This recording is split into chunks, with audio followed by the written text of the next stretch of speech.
So welcome to, about 10 minutes ago, what was sun-saturated Portugal. We're currently in the Algarve with Triumph to test this brand new and absolutely wonderful 1200 Scrambler. Let me start off by saying this has been one of my favorite introductions I've done.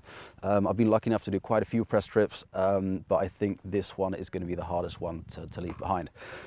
Anyway, order of the day is, of course, this Triumph Scrambler 1200. There are actually two models. There's an XC model and there's an XE model. This is the fancier XE model. In Holland, it goes for about 17,900 euros. The base XC model goes for 16,700.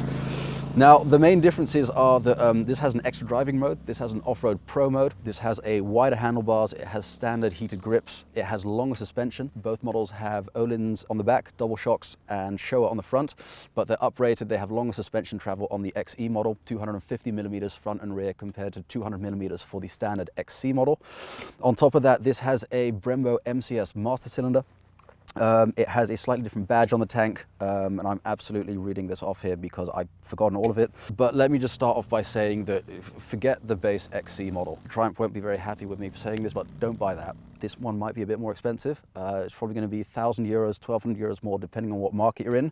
This is much more value for money. And I've absolutely fallen in love with this 1200 Scrambler XE over the last 2 days. Both of them are identical with regards to engine. They both have a 1200cc parallel twin. They're putting out about 90 horsepower and 110 Newton meters. It's a very flat delivery with regards to power and torque. From about 2,000 RPM, they both deliver more than 100 Newton meters of torque.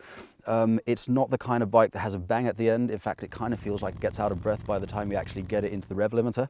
But it's such a wonderful, strong and warm engine. It's always got enough grunt. It's very grunty in general. If you're coming out of a corner, it doesn't really matter what gear you're in. As long as you have enough revs, it's just going to pull you straight out of that corner.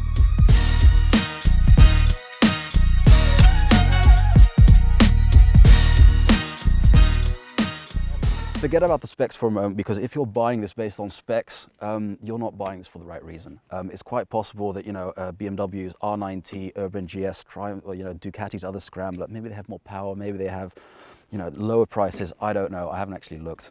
But this is a bike you buy with regards to sort of the character and the feeling that it gives you. And in that respect, this 1200 Scrambler absolutely excels.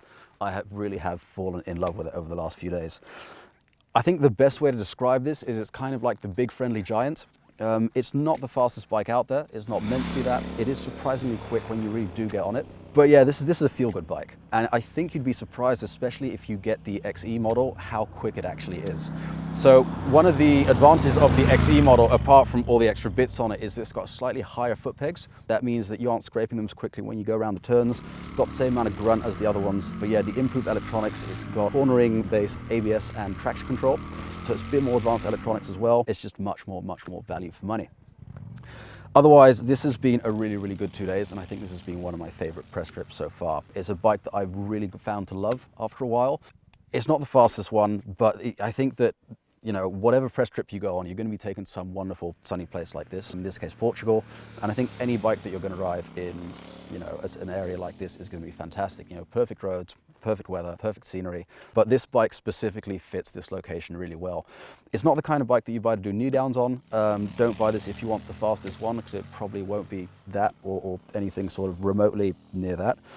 But it's a bike that just feels so good when you ride it. This bike is best suited to riding at sort of 50 to 80% of its capacity. If I was at some day in my life to have, the holiday home in Portugal, I would definitely have something like this, probably actually this one.